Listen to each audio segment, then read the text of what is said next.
I ran my thumb over my daughter's face one last time inside this place. The photograph was old, curling at the edges from years of being taped to the inside of my locker door, but Zoe's smile was the same. My wife Naya stood beside her, her arm around Zoe's shoulders, and they were at a park somewhere far from the concrete and steel that made up my world. 35 years of my life were being folded into a small cardboard box. I placed a worn copy of a book about a man who escapes a prison inside. Then I added a tarnished St. Jude medallion my mother gave me on my first day, and a handful of retirement pamphlets I'd never actually read were put on top. I was performing a final ritual to close a chapter of my life that had been defined by institutional violence. The intercom on the wall hissed to life, its voice a familiar gravelly distortion. Binyango. Report to solitary wing. Transfer detail for inmate Genzi. My hand froze on the picture. Quinny's Genzi. Of all the names that could have been called on my second to last day, it was the one I did not want to hear. I closed the locker door, the sound a dull final clang. A young guard named Ramirez nearly ran into me as I turned the corner into the main block corridor. He was all nervous energy and chattered about the retirement party they had planned for me tomorrow night. His top uniform button was undone, a small circle of white undershirt showing. I stopped and pointed a thick finger at his chest. A rule is a shield, Ramirez. Sloppiness is a crack in it. A crack is how the chaos gets in. I could see Garvey's face in my mind, the surprise in his eyes just before the shank went in during the riot 15 years ago. Garvey had his top button undone. That's how it started. Ramirez fumbled with the button, his face flushed. I walked away without another word. Down the hall, I saw two senior guards laughing by the D-block gate, and one of them had his bootlaces completely untied. My jaw tightened, and I stared at them as I passed, but I said nothing. A small, cold feeling touched my gut, a flicker of doubt that the chaos was already inside, that it had always been here. The transfer order was for Quinny's Genzi, our most high-profile death row inmate who needed a pre-execution evaluation. I took his file from the warden's outer office and read it again while I waited for the solitary wing to clear. His crimes were not bloody, but they were monstrous. He had built a cult of personality around a financial scheme, and when it collapsed, he convinced a dozen of his most powerful followers to commit suicide. The file noted his approved visitors, a short list of lawyers who were clearly part of his fanatical inner circle. He was a master manipulator, a prophet of ruin. I conducted the transfer with severe, by-the-book precision. Genzi was lean and moved with an unnerving economy of motion. His orange jumpsuit was perfectly clean. In the service elevator, a small steel box that smelled of bleach, he was placid and observant, ignoring my imposing authority completely. He began to psychologically dissect me instead. "That ring is tight, Officer Binyango. Stress. It's the pressure of pretending control in a place that has none." I kept my eyes forward, focused on the floor indicator light. He nodded toward the direction of the locker rooms. "Love is the ultimate loss of control, a vulnerability you carry with you every single day." The elevator stopped with a soft chime. Before I could respond, the doors opened to a guard sprinting past our position, his face a mask of terror. He was screaming a single phrase over and over. "Code Black. It's the whole damn mess hall." Just as he said it, the world broke. The prison's automated lockdown protocol activated. Emergency klaxons began to blare a deafening, repeating shriek. The steady white lights of the corridor went out, replaced by the sweeping pulse of flashing red emergency bulbs. I heard the deep, grinding sound of heavy steel doors beginning to slide shut at both ends of the corridor, and I knew we were being sealed in. The public address system broadcast a jumble of panicked screams for a few seconds. Then it cut out with a pop. A deafening boom echoed as the north door slammed shut, followed a moment later by the south door.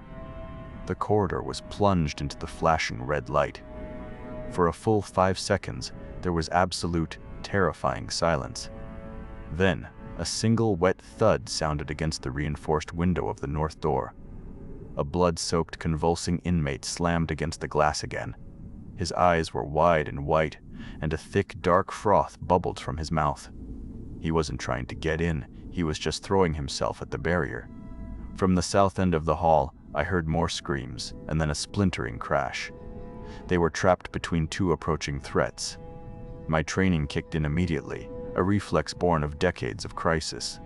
Despite the apocalypse unfolding around us, I had to secure the prisoner. I shoved Genzi hard against a wall railing and pulled out the high-security transport cuffs from my belt. "You are my responsibility," I said through gritted teeth, moving to lock him to the bar. My adherence to an obsolete procedure was a fatal error. From behind us, down the hall, came a sound that was not a scream. It was the splintering of a wooden office door being kicked apart from the inside. Something else was coming. It was Ramirez. He crashed through the shattered office door and charged into the corridor. His face was a mess of blood, and his body twisted with an unnatural speed. He wasn't a man anymore. He was just rage. He tackled me, his weight sending me stumbling backward. I was thrown off balance, but I still held the heavy cuff key tight in my fist. Ramirez, in his mindless fury, lunged forward and bit down hard on my hand. A hot, sharp pain shot up my arm, and my fingers uncurled in a spasm of shock. The key went flying from my grasp. My other arm flailed wildly as I tried to push him off, and the heavy-duty steel cuff I was holding swung back. It snapped shut with a loud click over my own right wrist, the other end already locked to Genzi's left, and we were now permanently bound together. The key skittered across the polished floor. It spun in a small circle before it dropped with a final, echoing plink down a narrow sewer grate set in the concrete. The physical bond was forged. I looked down at our shackled hands. Then I looked up at Genzi's unnervingly calm face. From both ends of the hall, the sound of the dead clawing and throwing themselves against the steel doors began to grow louder.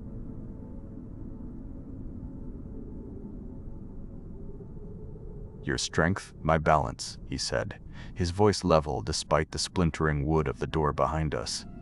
"Lift me, and I'll pull you up." The metal bar connecting our wrists felt cold against my skin, while the pounding on the doors at both ends of the hall grew into a steady rhythm of destruction. I looked up at the ceiling ventilation hatch he had spotted, a square of metal latticework 8 feet above the floor. There was no other way. I wrapped my free arm around his legs, the thin fabric of his jumpsuit coarse in my grip, and hoisted him upwards. He was lighter than I expected, a bundle of wire and bone. He grunted as the cuff bit into his wrist, pulling my own arm up into a painful position. His fingers found purchase on the edge of the vent cover, and he worked it loose with a grating squeal of metal. He pushed it aside and pulled himself into the darkness above, his body disappearing into the narrow space. The chain between us went taut, a steel tendon connecting me to my only escape. I jumped, my heavy boots scraping against the wall, and his pull combined with my own momentum was just enough to get my fingers over the edge. We moved into the claustrophobic darkness of the vents, the metal scraping against my uniform and the handcuff. I crawled on my hands and knees, my shoulders brushing against both sides of the duct. Quinny's was ahead of me, a shadow moving with an unnerving silence. Below us, through a grate, I saw the corridor fill with them. The hissers poured in from both ends, a tide of twitching limbs and snapping teeth, their sibilant chorus rising to a fever pitch. They clawed at the walls where we had just been standing. Quinny stopped and looked back at me, his face barely visible. "See? A new perspective," he whispered. "Now, forward." We crawled for what felt like an hour through the hot, tight space. My breathing was heavy, each exhale a loud cloud in the confined shaft. Then I felt a change in the rhythm of his movement ahead of me. He started to tremble, a slight vibration at first that traveled down the chain to my own wrist. His breathing became ragged, shallow gasps that were too quick. He leaned against the side of the duct, his body shaking violently. "What is it?" I asked, my voice a low growl. He did not answer immediately, just breathed through his chattering teeth. "My body has its own set of rules, officer. A regimen I've neglected." He fumbled inside his jumpsuit with his free hand. "Severe diabetes. Without insulin, my mind goes first, then my body. I'll be a 165-pound anchor you'll have to cut off." The words hit me harder than a punch. My singular mission, my 40-mile journey to Naya and Zoe, was now chained to a dying man. Our survival was now tied to a mandatory side quest, a detour to the prison infirmary. Quinny's pulled a small pen from a hidden pocket sewn into his jumpsuit. He twisted the bottom, and I heard it sputter. The last of his insulin was gone. He looked at me in the near darkness, and I could just make out the grim smile on his face. The clock's ticking, officer. For both of us. I knew the layout of this place better than my own home. I led us through the maze of ducts toward the medical wing, every turn dictated by my memory. We dropped from a maintenance hatch into a supply closet, the landing jarring my knees. The infirmary was just through the door. I could hear them inside, the wet groans and the scraping of feet on tile. Quinny's explained a plan to create a sound diversion, something about throwing a metal tray down a side hall to draw them away from the far side of the room. That was where the refrigerated insulin was kept. The diversion did not last. A few of them shambled after the noise, but most remained. We got the insulin, a small glass vial that felt impossibly fragile, but they heard us. We were cornered near a medical cart, a half dozen of them closing in. There was no procedure for this, no rule book. There was only instinct. I saw a defibrillator on the cart, its paddles still connected. Next to it, a clear bag of saline solution was leaking from a tier, dripping steadily onto the tile floor and forming a wide puddle. I grabbed the machine, smashed the leaking bag to the floor with my boot, and shoved the paddles into the spreading pool of liquid. I hit the charge button and then the discharge. There was a flash of brilliant white light that burned my eyes, and a smell of ozone and cooked meat filled the air. Then there was absolute suffocating darkness. The surge fried the room's circuit breaker, plunging us into a blackness so complete I could not see my own hand in front of my face. The only sound was the wet, bewildered groans of the things that were still alive, the ones we could no longer see. My heart hammered against my ribs. My stoicism was gone, replaced by a raw and unfamiliar fear. I had to rely on my memory of the room's layout to navigate us toward the exit, my hand on the wall. Quinny's was a dead weight on the cuff, his weakness from the lack of insulin making him stumble. He must have sensed my guilt over the violent improvisation, because he began to speak, his voice a calm poison in the dark. He relentlessly probed the story of Garvey's death, asking questions I had not allowed myself to think in 15 years. The rules assume an orderly world.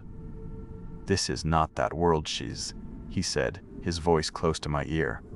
"The shield you believe in is a cage." We finally reached an exterior wall in a records room, the air cooler here. My fingers found a small crack near the floor, a place where the foundation was failing. I could feel a draft from outside. Freedom. I started to pry at the loose concrete block with my fingertips, my nails scraping against the rough surface. Quinny's was right behind me, his breath on my neck. He whispered his final, devastating question. "Tell me about Garvey's button, Shiz. Was it your call that got him killed?" The block came loose, and we squeezed through the opening into the night air. We were outside, in a narrow service alley between the building and the final perimeter wall. It was 10 feet of sheer concrete, topped with thick coils of razor wire. The horde inside was getting closer, their hisses and groans echoing from the hole we just made. There was no time to think, no time for rules. With his question about Garvey burning in my mind and the image of Naya and Zoe driving me, I made a monstrously pragmatic choice. "We need to flatten the wire," I said. I grabbed our cuffed arms with my free hand, and with all my strength, I slammed Quinny's shackled hand and forearm down onto the top of the wall, forcing it deep into the razor wire. I used my weight to hold it in place, creating a bridge of flesh and bone over the sharpest coils. He screamed, a raw, piercing sound of agony as I climbed over him. My boot pressed down on his shoulder, and I tumbled to the grass on the other side, dragging him with me. He fell in a heap, the chain yanking my arm. I was free of the prison, but I had destroyed my own moral code to do it. I looked at my own hand, clean and whole, then at Quinny's mangled, bleeding arm, with pieces of wire still embedded in his flesh. I followed the line of the chain to our still connected wrists. I had not escaped at all.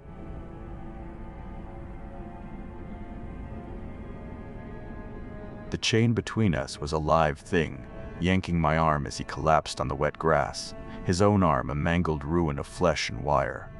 I looked down at him, at the blood soaking into the sleeve of his orange jumpsuit, and felt nothing at all. The part of me that understood rules, that felt guilt, had been scoured out and left behind inside the prison walls. All that remained was the 40-mile drive to my front door. I found a piece of rebar sticking out from a shattered section of a concrete barrier, its end jagged and sharp. I yanked it free with a grunt, the metal coarse in my grip. Quinny's watched me from the ground, his breathing shallow, his intelligent eyes clouded with a pain he refused to voice. I did not offer him a hand up. I simply gestured with the rebar toward a flat concrete block. He understood. He got to his knees and crawled over, placing his cuffed right hand on the block, the torn skin and embedded wire a stark mess against the gray stone. I raised the rebar over my head. My first blow missed the chain and struck the steel cuff itself, sending a painful vibration up my own arm. The sound was a flat, ugly clang that echoed in the night. Quinny's flinched but made no sound. I adjusted my grip and brought the metal down again, this time squarely on the middle link of the connecting bar. It dented with a sharp crack. I struck it again and again, my arms burning with the effort, each impact a desperate, bone-jarring punctuation mark to my freedom. Metal screamed against metal. The chain finally snapped on the fifth blow, the link groaning apart with a final screech. The sudden release of tension sent me stumbling back a step. The broken cuff hung heavy on my wrist. I stood up straight, turning my back on him without a word, and took my first step toward the distant orange glow of what used to be civilization. I did not look back to see if he was following. I just walked, the broken cuff on my arm swinging with each step. After a dozen paces, I heard the crunch of his footsteps on the gravel behind me, keeping a steady distance. The 40 miles were a quiet hell. We moved mostly at night, sticking to back roads and wooded areas. My world shrank to the path ahead, every shadow a threat, every sound a potential death sentence. He followed, his torn arm wrapped in a strip of cloth he'd ripped from his jumpsuit. He never complained. He observed, and sometimes he spoke, offering a piece of tactical advice with the same detachment he might use to comment on the weather. He pointed out a weak point in a makeshift barricade, or the way the hissers seemed to ignore stationary objects. He was useful, so I let him trail behind me. Days later, we were cutting through a suburb not far from my own.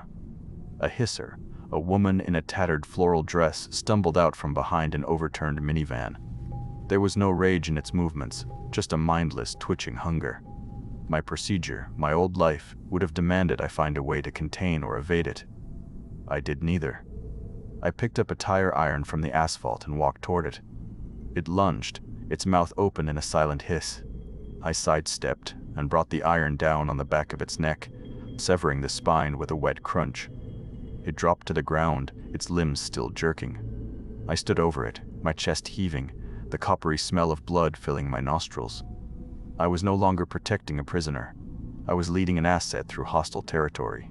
From a safe distance, Quinny's clapped his hands together softly, just once. The sound was loud in the silence of the dead street. "Impressive," he said. His voice held no sarcasm, only the quiet pride of a teacher watching a prized student finally grasp a difficult lesson. I said nothing. I just wiped the tire iron on the grass and we kept moving. We finally stood on the small hill overlooking my street. It was just as I had pictured it 1,000 times, a quiet row of 2-story houses with neat lawns, though the grass was now overgrown and brown. My house was at the end of the cul-de-sac, dark but intact. Hope, an emotion I thought I had beaten to death with a rebar, began to stir in my chest. I picked up the scavenged rifle I'd taken from a wrecked police car. I looked at Quinny's, whose face was a calm mask. "We're done." I turned to leave him there and walked down the hill to my home, to Naya and Zoe. "Almost," he said. A tiny red dot of light appeared on the center of my chest. I froze. Quinny's did not seem surprised. He looked down the hill toward my house. "My followers were quite resourceful," he explained, his voice conversational. "The lawyers on my visitor log. They were already in position outside the prison, waiting to facilitate my original, much quieter, escape." They watched the chaos unfold and simply waited for me to emerge. The side door of my house opened. A figure dressed in dark, functional gear pushed my wife, Naya, out onto the small porch. He held a knife to her throat. She was thin, and her face was a canvas of pure terror. Quinnies did not raise his voice. He just looked at me, a flicker of something like pity in his eyes. "I told you, Shiz. Love is a liability. Now, let's talk about your new terms of employment." He explained it all very simply. In this new world, a man like me, a pragmatist with immense survival skills and a powerful protective instinct, was the most valuable asset one could have. My family would be kept safe, protected and fed for as long as I agreed to be his chief enforcer. The same motivation that drove me to mutilate his arm now forced my complete submission. There was no choice. There never had been. I looked at Naya, at her terrified eyes pleading with me across the silent distance.